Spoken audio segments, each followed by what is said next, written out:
नमस्कार दोस्तों, स्वागत है आप सभी का आपके अपने प्रिय चैनल टीवी में। आज की वीडियो बेहद ही खास है, बेहद ही ज्ञानवर्धक है, क्योंकि भक्तों आप सभी को हम बता दें, सभी सुख आपके कदम चूमेगी।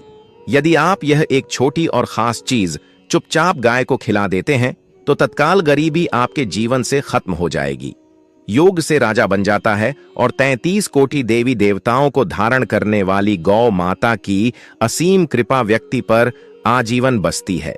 व्यक्ति के घर में कभी भी अन्य धन वस्त्र की कमी नहीं होती, अन्य धन के भंडार व्यक्ति के घर में भरे रहते हैं। मोहिनी एकादशी के दिन गाय का यह उपाय करने से व्यक्ति के जीवन से तत्काल गरीबी खत्म हो जाती है। तो दोस्तों, कौन कौन सी भी गौ माता से जुड़े खास और महत्वपूर्ण उपाय हैं जिन्हें यदि मोहिनी एकादशी के दिन कर लेते हैं तो दोस्तों, गाय का उपाय बताने से पहले मैं आपको मोहिनी एकादशी पूजा के बारे में थोड़ा सा जानकारी दे देता हूं कि मोहिनी एकादशी कब है और इस महीने में किस तारीख को है साथिया 8। मैं तो इस वर्ष मोहिनी एकादशी 8 में 2025 को पड़ रही है। मोहिनी एकादशी के दिन आपको पवित्र नदी में स्नान करना है। इस दिन सभी भक्तजन श्री हरि विष्णु तथा माता लक्ष्मी की पूजा करने के साथ साथ गौ माता की पूजा अवश्य ही करते हैं और गौ माता को कुछ ना कुछ जरूर ही खेलते हैं, जिससे मनुष्य के जन्म जन्म अंतर की गरीबी हमेशा के लिए नष्ट हो जाते हैं। दोस्तों, जिस दिन का इंतजार दुनिया भर के हर पंडित, एस्ट्रोलॉजर और हर हिंदू भाई हैं को रहता है, उसे दिन अब आ गया है। दोस्तों, आपकी जानकारी के लिए बता दें, मोहिनी एकादशी बहुत ही धूमधाम से मनाई जाती है। इसमें सबसे पहले भगवान विष्णु की पूजा की जाती है, माता तुलसी की पूजा की जाती है, देवी देवताओं की पूजा की जाती है और जो भोग बनाया जाता है वह विष्णु और माता लक्ष्मी और उनकी विधि विधान से पूजा की जाती है। गौ माता की पूजा की जाती है, लेकिन इनमें सबसे ज्यादा महत्व मोहिनी एकादशी का माना जाता है। शास्त्रों में, वेद पुराणों में साफ साफ लिखा हुआ मोहिनी एकादशी के दिन श्री हरि विष्णु और माता लक्ष्मी जी का आशीर्वाद प्राप्त करने का सबसे सुंदर दिन होता है। किस दिन भगवान विष्णु, माता लक्ष्मी जी बहुत ही ज्यादा प्रसन्न मुद्रा में होते हैं और अपने दोनों हाथों से अपने भक्तों पर कृपा बरसाते हैं। एक तरफ दोस्तों मानता है मोहिनी एकादशी के दिन जो सूर्य होता है वह अन्य दिनों के मुकाबले सबसे ज्यादा प्रकाशमान होता है। मोहिनी एकादशी के दिन सूर्य देवता को आगे दिया जाता है। महिलाएं मोहिनी एकादशी का व्रत रखती हैं। दोस्तों, अगर आप नहीं जानते तो आपकी जानकारी के लिए बता दें, एक व्यक्ति की कुंडली में अगर चंद्र ग्रह की स्थिति अच्छी है तो उसे व्यक्ति का भाग्य हमेशा उसका साथ देता है और व्यक्ति जिस कार्य को भी शुरू करता है उसे कार्य में उसकी सफलता प्राप्त होती है। इसीलिए मोहिनी एकादशी को हमारे हिंदू धर्म में बहुत ही ज्यादा विशेष और खास महत्व दिया गया है। आप लोगों की जानकारी के लिए बता दें, मोहिनी एकादशी के दिन 52 तरीके के शुभ योग बन रहे हैं। कई सालों के बाद सूर्य का प्रकाश इतना प्रकाशमान होता जितना कभी नहीं हुआ। 130 साल में ऐसा दुर्लभ संयोग बनने जा रहा है। लक्ष्मी योग, ग्रह योग, नक्षत्र योग, अमृत सिद्ध योग जैसे शुभ योग का निर्माण हो रहा है, क्योंकि मोहिनी एकादशी के समय में पूरे दिन का व्रत करना चाहिए और श्री हरि विष्णु और माता लक्ष्मी का आशीर्वाद प्राप्त होता है। मोहिनी एकादशी के दिन ब्रह्म मुहूर्त में सोकर नहीं उठ सकते हैं, किसी पवित्र नदी में जाकर स्नान नहीं कर सकते हैं, पूरे दिन का व्रत नहीं रख सकते हैं। वैसे तो दोस्तों, स्नान और प्राप्त का विशेष महत्व होता है, लेकिन इस दिन अगर आप ज्योतिष शास्त्र, तंत्र शास्त्र के अनुसार एक गाय वाला उपाय विधि विधान से के दिन चुपचाप गाय को मिला दे, एक छोटी सी चीज 1 महीने के अंदर करोड़पति बन जाओगे। इस दिन सभी वक्त जन्म श्री हरि विष्णु तथा माता लक्ष्मी की पूजा करने के साथ साथ गौ माता की पूजा अवश्य ही करते हैं और गौ माता को कुछ ना कुछ जरूर ही खेलते हैं। अब आप सोच रहे होंगे कि गाय को ऐसा क्या खिलाने से और ऐसा क्या उपाय करने से आपको भगवान विष्णु और माता लक्ष्मी का आशीर्वाद मिल सकता है। तो दोस्तों, आपने देखा होगा जब भी आपके घर पर दिवाली की पूजा होती है या धनतेरस की पूजा होती है या फिर एकादशी की पूजा होती है तो आपके घर वाले गौ माता की पूजा जरूर करते हैं और गौ माता को भोग होता है, उसमें से कुछ ना कुछ खिलाते हैं, ज्यादा नहीं तो 2 पूरी अवश्य ही खिलते हैं। तो दोस्तों आपको इस उपाय को मोहिनी एकादशी वाले दिन ही करना है और सूर्य देव को आगे देना है और उनकी विधि विधान से पूजा करना है। इस बार जो मोहिनी एकादशी क्योंकि इस वीडियो में आपको गौ माता से जुड़े उपाय के बारे में बताने वाले हैं, जिन्हें करने से आपके जीवन के जो भी दुख दर्द संकट है या कामयाबी होने में कोई बाधाएं आ रही है, सभी से छुटकारा मिलने वाला है। यूं कहें कि आपके जीवन में अपार धन सुख, कभी भी धन से संबंधित परेशानी नहीं रहेगी। यदि आपकी जिंदगी प्रबल हो जाएगी, धन प्राप्ति के योग्य बन जाएंगे और जीवन में सदैव अन्य धन के भंडार आपके घर में भर रहेंगे। अन्य धन वस्त्र कभी कमी नहीं होगी। आपको बता दें, इस होली भगवान विष्णु की पूजा के साथ साथ हनुमान जी मंगल देवता और भगवान शनि देव की भी पूजा जरूर करनी चाहिए। आपको बता दें कि इस दिन यदि आप हनुमान जी और मंगल देवता भगवान शनि देव की पूजा करते हैं तो मंगल का ग्रह जनित दोष भी दूर हो जाता है। व्यक्ति के जीवन में धन सुख संपत्ति की प्राप्ति हो जाती है। समस्त मनोकामना व्यक्ति की पूर्ण हो जाती है। दोस्तों आपको हम बता दें कि ऐसी ज्ञानवर्धक जानकारी आपको हम पैसों में भी बांट सकते थे, पर हमारे चैनल का मकसद है जनहित में जन कल्याण एवं जन सेवा करना। इसीलिए आपके लिए जो जानकारी बताते हैं वह फ्री में बताते हैं। इसीलिए आप इस वीडियो को भी जरूर लाइक करें। और दोस्तों मैं आपसे एक अनुरोध और करना चाहूंगा कि आप अपनी राशि कमेंट बॉक्स में जरूर डाल दें, जिससे कि आपकी राशि के अनुसार हम आपको कुछ ऐसे उपाय बता सके जिससे आपको लाभ की प्राप्ति हो। क्योंकि हम राशि से जुड़े उपाय भी आपको बताते हैं, तो आप कमेंट बॉक्स में अपनी राशि हमें जरूर बताएं या अपना नाम बताएं, जिससे आपके लिए कुछ हम ऐसे उपाय बता सके। साथ में जय गौ माता अवश्य लिखें दोस्तों। साथ ही से जो नए साल का एक उपाय तो जरूर करना है। गाय का उपाय बताने से पहले एक उपाय आपको बता दें। इस उपाय को लाइक जरूर करें। क्या करें कि शाम के समय आंवले के पेड़ के नीचे आपको सरसों का चौमुखी दीपक, आटे का दीपक बनाना है। चौमुखी दीपक में आगे की बाती लगाकर सरसों के तेल का दीपक जला देना है। आटे का दीपक बनाएं, जो मुख्य तेल डालें उसमें बाती ही डालें। लाल वाली कलावे की दीपक जला दें। 4-4 बाती लगाकर चारों दीपक मतलब 4 भाग उसके बन जाएं। हर एक भाग को जलाएं और बीच में 2 सबूत फूल वाले लौंग भी डाल दें। फिर देखिए कैसे चमत्कार आपके जीवन में होता है। शाम के समय जलाकर उसे छोड़ें, मनोकामना मांगकर छोड़ दें। दोस्तों अभी तक अपने चैनल को सब्सक्राइब ना किया हो तो जरूर कर लें, इससे आपको और भी ज्ञानवर्धक जानकारी सीधे माध्यम से प्राप्त हो सके। दोस्तों यह गौ माता वाला उपाय बहुत ही प्रभावशाली उपाय बताया। मैंने आपको इस उपाय को जरूर करें। बहुत ही लाभकारी उपाय बताया है, बहुत ही आपको लाभ देगा यह उपाय। और अब बात करें गौ माता से जुड़े कौन कौन से उपाय। आपको इस दिन मतलब गाय से जुड़े, जिन्हें करने से व्यक्ति को 7 पीढ़ियों तक बैंक बैलेंस की कमी नहीं होती, दुख दर्द संकट कष्ट दूर हो जाते हैं और सभी सुख व्यक्ति के कदमों में आ जाते हैं। तो दोस्तों मोहिनी एकादशी के दिन आपको भगवान विष्णु माता, लक्ष्मी माता की विधि विधान से पूजा करना है और उसी के साथ गौ माता की पूजा अवश्य करना है। और गौ माता को जो भोग अक्षय तृतीय पूजा के लिए बनाया गया था, उसे भोग से 2 पूड़ी जरूर ही खिला देनी है। सूखी पूरी नहीं खिलाना है।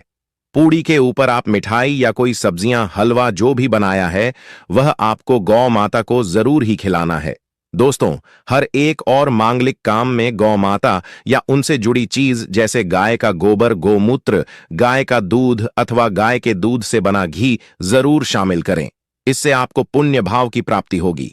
सनातन परंपरा के अनुसार जिस घर में गाय होती है उसे घर से जुड़े सभी वास्तु दोष स्वयं खत्म हो जाते हैं, क्योंकि पंचम्या के बिना कोई भी पूजा पाठ और हवन सफल नहीं होता।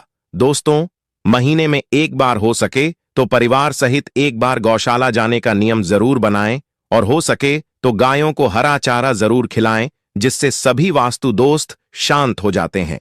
दोस्तों आपका प्रिय चैनल कभी किसी को भी गलत जानकारी नहीं देगा और इनसे जुड़े दोषों का निदान हो जाता है।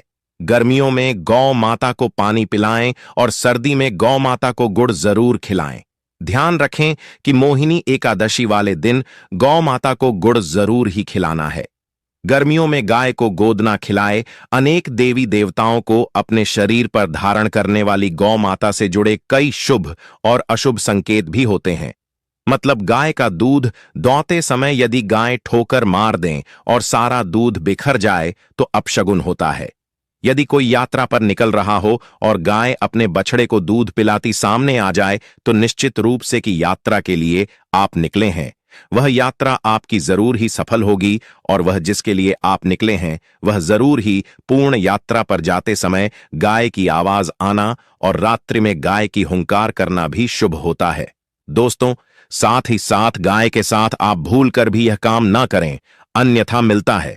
जी हां दोस्तों, गाय को राष्ट्रीय पशु बनाए जाने और इन्हें मौलिक अधिकार दिए जाने की बात हो रही है तो सवाल उठता है, गाय संस्कृति का अहम हिस्सा है, तभी गाय के साथ लोग खराब व्यवहार कैसे कर लेते हैं और जैसे ही दूध देना बंद कर देती है तो लोग इन्हें उनकी किस्मत पर छोड़ देते हैं, सड़कों पर और गलियों में भटकने के लिए। ऐसे में गोवंश जीवन को कोई डंडे मारता है तो कोई उन पर पानी डाल देता है, कई बार लग जाती है तो कभी बीमार होकर बेचारी गाय दम तोड़ देती है। ऐसे में जरूरत है इन बातों को जानने की। गाय को लेकर शास्त्रों में क्या कहा गया है, आपको कैसा व्यवहार करना चाहिए। क्या दोस्तों, गाय को कभी भी मारना पीटना नहीं चाहिए। शास्त्रों में गाय को माता का दर्जा दिया गया है। गाय को मारने वाला माता को मारने पीटने वाले के समान पाप का भाग्य समझा जाता है। नरक लोक में वर्षों तक कष्ट भोगना पड़ता है।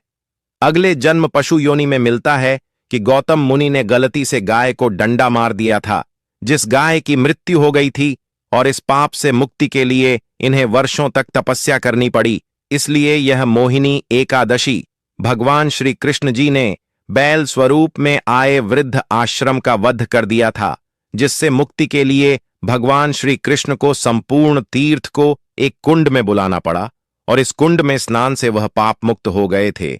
यह दोस्तों साथ ही साथ पानी पी रही गाय को भागते हैं, वह घोर पापी के भंग बनाकर होते हैं। ऐसे लोग घर आप से मुक्त होकर स्वर्ग पाए जाते हैं और बड़े ही धनवान कल में जन्म लेकर सुख भोगते हैं। और साथ ही साथ आराम कर रही गाय को कष्ट देकर कभी भी उठाना नहीं चाहिए। वह जन्म में किए गए जाने अनजाने में पापों से मुक्ति हो जाती है और गोलोक में स्थान पाते हैं। गाय को डंडा मारकर उठना, पानी डालकर उठाने से मनुष्य पाप का भागी बनता है और अगले जन्म में उसे दर दर भटकना पड़ता है। और साथ ही साथ शास्त्रों में बताया गया है, जो लोग गाय की सेवा करते हैं और उनका भोजन खिलाते हैं और उनकी परवरिश अच्छी तरह से कहते हैं तो वह लोगों के जीवन की सभी इच्छाएं पूर्ति होती हैं। गाय के बछड़े से बचा हुआ दूध ही मनुष्य को लेना चाहिए, परंतु कुछ लोग एक बार गाय को धो लेने बाद फिर से बछड़े के लिए बचा हुआ दूध भी धो लेते हैं। ऐसा करना घोर पाप कहा जाता है। ऐसे दूध को धोने वाला और ग्रहण भी बन जाते हैं। दोस्तों, साथ ही साथ शास्त्रों में कहा गया है कि गोवंश मतलब गाय और बैल के पीठ पर नहीं बैठना चाहिए। उनक पीठ पर बैठने से महापाप लगता है। ऐसे लोगों को नरक की यात्रा भोगनी पड़ती है। एकमात्र देव के अंश के उत्पन्न नदी ही गौवंश है, जिस पर स्वयं महादेव और महादेवी सवारी करती है, क्योंकि नंदी ने स्वयं अपनी इच्छा से महादेव की सवारी बनना स्वीकार किया था। और साथ ही साथ शास्त्रों में गाय के दान को बहुत ही महत्व दिया गया है, परंतु ऐसी गाय का दान कभी नहीं करना चाहिए जो बूढ़ी और बीमार हो। कठोपनिषद में नचिकेता की कथा भी इस संदर्भ में है कि जिस नचिकेता ने पिता द्वारा बूढ़ी गाय को दान करने पर आपत्ति जताई थी, दूध देने वाली और बछड़े सहित जो लोग गाय का दान करते हैं वह महान पुण्य को हासिल करके स्वर्ग में स्थान पाते हैं। दोस्तों, साथ ही साथ सूर्य, चंद्र, मंगल या शुक्र की युक्ति राहु से हो तो पितृदोष होता है। यह भी मानता है कि सूर्य का संबंध पिता से एवं मंगल का संबंध रक्त से होने के सूर्य, यदि शनि राहु या केतु या दृष्टि हो तथा मंगल की युति राहु या केतु से हो तो पितृदोष होता है। इस दोस्त से जीवन संघर्ष में बन जाता है। यदि पितृदोष हो तो गाय को प्रतिदिन या किसी भी एक मोहिनी एकादशी तट के दिन रोटी, गुड़, चारा आदि खिलाने से पितृदोष दोस्तों हर एक और मांगलिक काम में गौ माता या उनसे जुड़ी चीज जैसे गाय का गोबर, गोमूत्र, गाय का दूध अथवा गाय के दूध से बना घी जरूर शामिल करें। इससे आपको पुण्य भाव की प्राप्ति होगी। सनातन परंपरा के अनुसार जिस घर में गाय होती है उसे घर से जुड़े सभी वास्तु दोष स्वयं खत्म हो जाते हैं। गाय के ऊपर जो कूबड़ होती है वह बृहस्पति गुरु है। अतः जन्म पत्री में यदि बृहस्पति अपनी नीच राशि मकर में हो या अशुभ शिवलिंग में जा रहे हो और सामने से गौ माता आई हुई दिखाई दे तो गौ माता को अपनी दाहिनी ओर से जाने देना चाहिए। आपकी यात्रा जरूर ही सफल होगी और साथ ही साथ यह संकेत भी जान ले। यदि आप यात्रा पर जा रहे हैं और सामने आपके गाय पड़ जाएं अथवा अपने बछड़े को दूध पिलाती हुई सामने गए दिखाई दे जाए तो समझ जाना कि वह यात्रा आपके लिए जरूर ही सफल होगी। और साथ ही साथ जिस घर में गाय होती है उसमें वास्तु दोष स्वतः ही खत्म हो जाता है। और आप भी रोटी बनाएं, प्रतिदिन ताजी रोटी ही बनाएं। गाय को अगर आपने रोटी बनाई है तो कोशिश करें कि उसे रोटी को आप तुरंत ही गाय को खिला दें। अगर आप उसे रोटी को रख देंगे और उसे रोटी को अगले दिन देंगे तो वह रोटी बंसी मानी जाएगी। गाय को कभी भी बासी रोटी ना दे, इसे घर में नकारात्मक ऊर्जा वास करती है और आपकी बिल्कुल भी नहीं बनेंगे। इससे आपके घर में हमेशा दर्द देवता का वास रहेगा और आप जिस भी उसे काम में आपको हमेशा असफलता ही हाथ लगेगी। इसलिए कोशिश करें गाय को रोजाना ताजी रोटी बनाकर खिलाएं, बासी रोटी गाय को ना दें और साथ ही साथ सड़ी गली चीज गाय को नहीं खिलानी चाहिए। कि घर में कोई फल है, कोई सब्जी है, सड़ जाए तो लोग क्या करते हैं, गाय को देते हैं। नहीं, ऐसा नहीं करना चाहिए। ऐसा करने से यदि आप गाय को खिलाते हैं तो और आप आपके भाग्य बन जाते हैं। और साथ ही साथ आप आटे की 11 लोई यहां बनाकर उनके ऊपर हल्दी लगा करके इसके बाद गाय को खिलाएं। हर एक लोही को मिला दे माता, गाय की आप चरणों की स्पर्श करें। या दोस्तों, ऐसा करने से आपके समस्त काम बनने लगेंगे। जो 2 हक का समय चल रहा है वह भी खत्म होगा। आपके जीवन में खुशियां ही खुशियां होंगी। और एक बार आप 7 बार गाय की परिक्रमा भी कर लें तो आपके समस्त कम होंगे। और साथ ही साथ आप गाय को जब भी रोटी दे, रोटी पर या तो आप थोड़ी हल्दी लगा लें, अगर अच्छा ना हो तो आप थोड़ा रख सकते हैं, थोड़ा घी रख सकते हैं। या दोस्तों, गाय को कभी भी सूखी रोटी ना खिलाए। सूखी का मतलब गाय रोटी रखें, उसे पर कुछ ना कुछ रखकर खिलाए। हल्दी रख ले मिश्री की या जो भी रख ले, मतलब खाली रोटी नहीं खिलानी। इस बात का जब भी आपको शुभ फलों की प्राप्ति होगी। जी हां दोस्तों, उपाय कुछ बातें जिन्हें आपको ध्यान में जरूर रखना चाहिए। या दोस्तों, वीडियो अच्छी लगी हो, वीडियो को लाइक करें, ज्यादा से ज्यादा अपने दोस्तों में शेयर करें। लक्ष्मी के वास के लिए मुख्य द्वार के पास तुलसी का पौधा लगाना, जिससे कोई नकारात्मक ऊर्जा अंदर प्रवेश न करे। तुलसी के 5 पत्ते जल में डालकर पूरे घर में छिड़कना, वास्तु दोष और दरिद्रता नष्ट होती है। तुलसी के पास दीपक और घी जलाना, जिससे देवी लक्ष्मी का ध्यान आकर्षित होता है। हर शुक्रवार तुलसी को लाल चुनरी अर्पित करना स्त्रियों को सौभाग्य और घर को स्थायी धन देता है। तुलसी की माला बनाकर लक्ष्मी को अर्पित करना, घर के कोषागार में कभी धन की कमी नहीं होती। तुलसी और लक्ष्मी उपासना का विशेष काल कब करें? साधन कार्तिक मास। तुलसी और लक्ष्मी पूजन का सबसे शुभ महीना घर में धन वर्षा होती है। शुक्ल पक्ष की एकादशी से पूर्णिमा तक तुलसी को जल, दीप और भोग अर्पण करना अत्यंत लाभकारी होता है। दीपावली के अगले दिन तुलसी पूजन करना लक्ष्मी जी को अत्यंत प्रिय है। प्रत्येक शुक्रवार और एकादशी को लक्ष्मी तुलसी व्रत करना विशेष धन लाभ और उन्नति देता है। तुलसी और लक्ष्मी के बीच का दिव्य संवाद, पौराणिक रहस्य। एक बार लक्ष्मी जी ने तुलसी जी से पूछा, हे देवी, तुमने विष्णु को पति मानकर तप किया, मैं तो उनका स्वरूप हूं, फिर तुम्हारी पूजा मुझसे पहले क्यों होती है? तुलसी बोली, हे श्रीमयी, आप धन हैं, मैं श्रद्धा। श्रद्धा से ही धन फलित होता है। लक्ष्मी मुस्काई, सत्य है, बिना श्रद्धा के मैं भी नष्ट हो जाती हूं। तभी से तय हुआ, जहां तुलसी है वहीं लक्ष्मी, और जहां लक्ष्मी है वहां तुलसी की सेवा अनिवार्य है। तुलसी से धनवान बनने का सनातन सूत्र तुलसी और लक्ष्मी की संयुक्त उपासना ही सच्चा धन देती है। केवल भौतिक धन नहीं, बल्कि मानसिक, सामाजिक और आत्मिक समृद्ध तुलसी श्रद्धा है, लक्ष्मी फल। तुलसी साधना है, लक्ष्मी सिद्ध। तुलसी से जुड़ी हर भक्ति क्रिया, चाहे वह जल देना हो, दीपक जलाना हो या भोग लगाना, प्रत्यक्ष धन साधना है। तुलसी की उपासना से हम सच्चे अर्थों में धनवान बनते हैं।